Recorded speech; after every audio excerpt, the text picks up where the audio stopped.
অষ্টম শ্রেণীর বাংলা, ইংরেজি, গণিত, বিজ্ঞান ইত্যাদি সকল বিষয়ের বার্ষিক প্রস্তুতি হোক আমাদের সঙ্গে।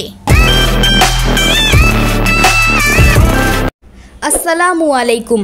আজকে তোমাদের বাংলা বিষয়ের পঞ্চম অধ্যায় বিবরণ লিখি বিশ্লেষণ করি অধ্যায়টির পর্ব 2-এ নিজের ভাষায় বিবরণ লিখি কাজটি নিয়ে আলোচনা করব। তোমাদের কোনো প্রশ্ন থাকলে অবশ্যই কমেন্টে জানাতে পারো এবং এ অধ্যায়ের অন্যান্য পর্বের লিঙ্ক ডেসক্রিপশন ও কমেন্টে দেওয়া হয়েছে। চলো পর্ব 2 শুরু করি। এই অধ্যায়ের শুরুতে আমরা এই 4টি ছবির বিবরণমূলক লেখা তৈরি করার পর পৃষ্ঠা 106 এর 5.1.2 নিজের ভাষায় বিবরণ লিখি এটি দেখব। তোমাদের অনুশীলনের জন্য এই 3টি বিষয়ের ওপর 200 থেকে 300 শব্দের মধ্যে বিবরণমূলক লেখা তৈরি করতে হবে। বিষয় 1-এ রয়েছে ঘটনার বিবরণ, যেখানে আমাদেরকে 4টি পয়েন্ট উল্লেখ করতে হবে। বিষয় 1-এ আমাদেরকে মোট 3টি ঘটনার বিবরণ তৈরি করতে হবে। এর মধ্যে প্রথমটি হলো কোথাও ঘুরতে যাওয়া। ঘটনার বিবরণমূলক লেখাটি হলো পৃষ্ঠা 106। বিষয় 1 ব্যক্তিগত বা সামাজিক ঘটনা, যেমন কোথায় ঘুরতে যাওয়া। এটি নিয়ে আমি লিখেছি মহাস্থানগড়ে একদিন, অর্থাৎ আমি মহাস্থানগড়ে ঘুরতে গিয়েছি এবং এ বিষয়ে বিবরণমূলক লেখাটি তৈরি করেছি।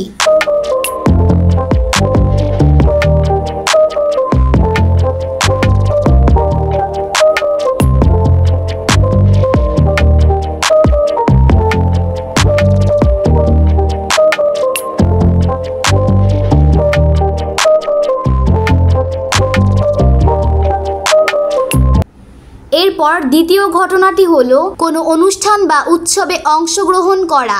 এই ঘটনাটির বিবরণ লেখাটি আমি এভাবে লিখেছি।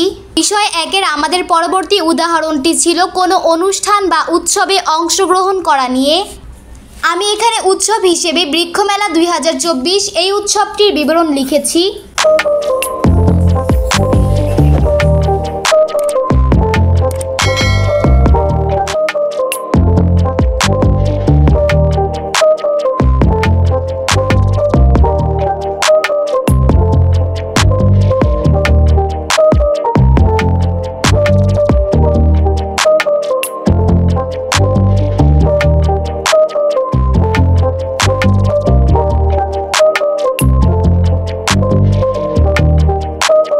বিষয় 1-এর সর্বশেষ বিবরণের ঘটনাটি হলো বিশেষ কিছু রান্না করা। বিষয় 1-এর সর্বশেষ উদাহরণটি হলো বিশেষ কিছু রান্না করা। এটি নিয়েও আমি লিখেছি বিশেষ কিছু রান্না হিসেবে আমি জীবনের প্রথম পায়েস রান্না এটি নিয়ে বিবরণ লিখেছি এবং এটি আমার শিরোনাম।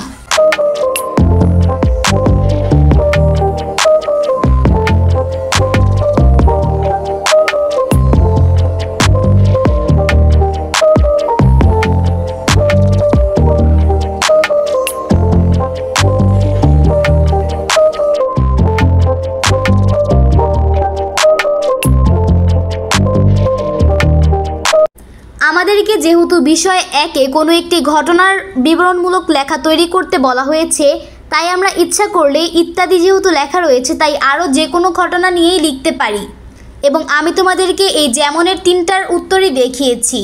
এবার চলে যাই বিষয় 2। এখানেও রয়েছে ঘটনার বিবরণ। এখানেও আমাদেরকে এই 4টি পয়েন্ট উল্লেখ করতে হবে। বিষয় 2-এর প্রথমটি হলো বিদ্যালয়ের প্রথম দিন। এটির বিবরণমূলক লেখাটি হলো বিষয় 2 বিদ্যালয়ের কোনো ঘটনা। প্রথম উদাহরণটি হলো বিদ্যালয়ের প্রথম দিন। এটি নিয়ে আমি বিবরণমূলক লেখাটি লিখেছি বিদ্যালয়ের প্রথম দিন। আমি শিরোনাম হিসেবে এটিই লিখেছি।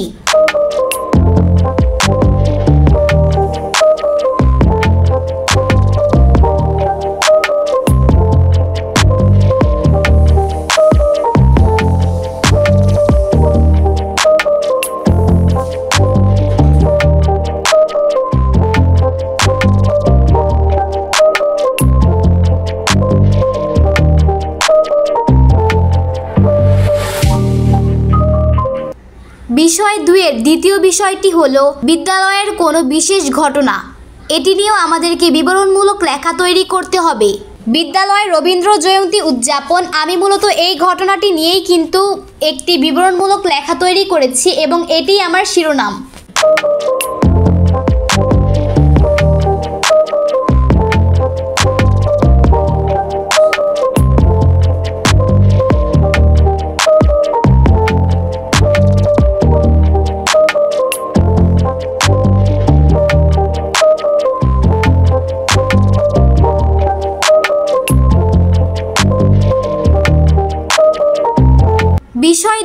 সর্বশেষ ঘটনাটি হলো সাংস্কৃতিক অনুষ্ঠান। আমাদেরকে এখন এটি নিয়ে একটি বিবরণমূলক লেখা তৈরি করতে হবে। অর্থাৎ এই অনুষ্ঠানটি সম্পর্কে আমি আমার বিবরণ লেখাটি তৈরি করেছি এবং এটি আমার শিরোনাম।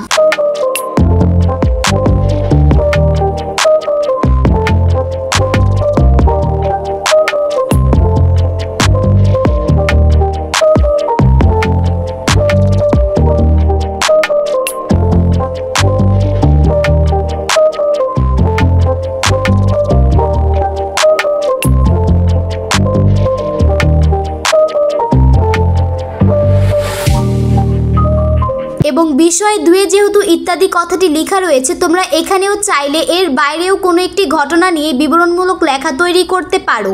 আমি এখানে যেমনে যেই 3টি উদাহরণ দেওয়া হয়েছিল সেই 3টি নিয়েই তোমাদেরকে লিখে দেখিয়েছি। সর্বশেষ বিষয় 3-এ রয়েছে স্থান বা স্থাপনার বিবরণ। আমরা স্থানের বিবরণমূলক লেখা তৈরি করার জন্য এই 4টি ও স্থাপনার বিবরণমূলক লেখা তৈরি করার জন্য এই 4টি পয়েন্ট উল্লেখ করব।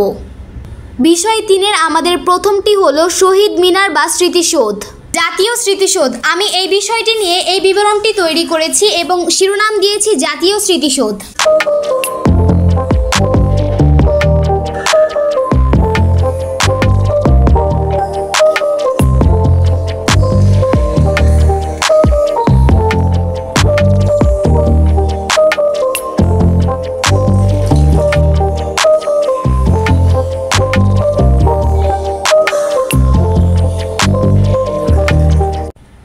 বিষয় 3-এর পরবর্তীটি হলো পুরাকৃতি বা পুরাতন স্থাপনা। এটি একটি স্থাপনার বিবরণমূলক লেখা। আমি এটির বিবরণ লিখেছি। এখানে আমি ওয়ারী বটেশ্বর নিয়ে লিখেছি, এটির বিবরণ আমি লিখেছি।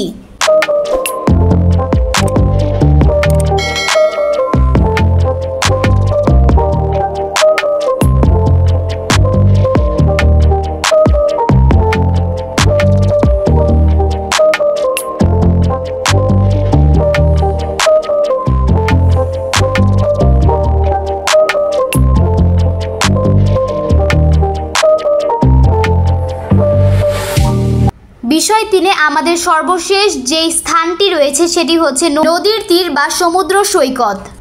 এটি একটি স্থানের বিবরণমূলক লেখা। আমি এটিরও বিবরণমূলক লেখাটি লিখেছি। এটির লেখাটি তৈরি করার জন্য আমি কক্সবাজার সমুদ্র সৈকত এই শিরোনামটি দিয়েছি এবং এটির সম্পর্কে বিবরণ লেখাটি তৈরি করেছি।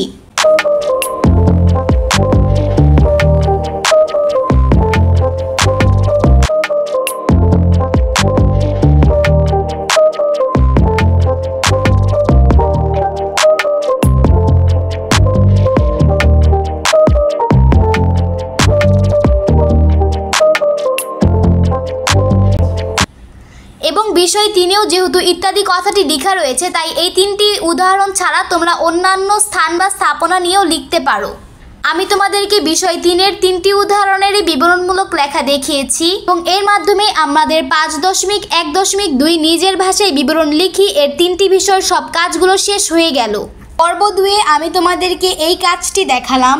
ভিডিওটি ভালো লাগলে অবশ্যই একটি লাইক ও সাবস্ক্রাইব করতে পারো। ধন্যবাদ।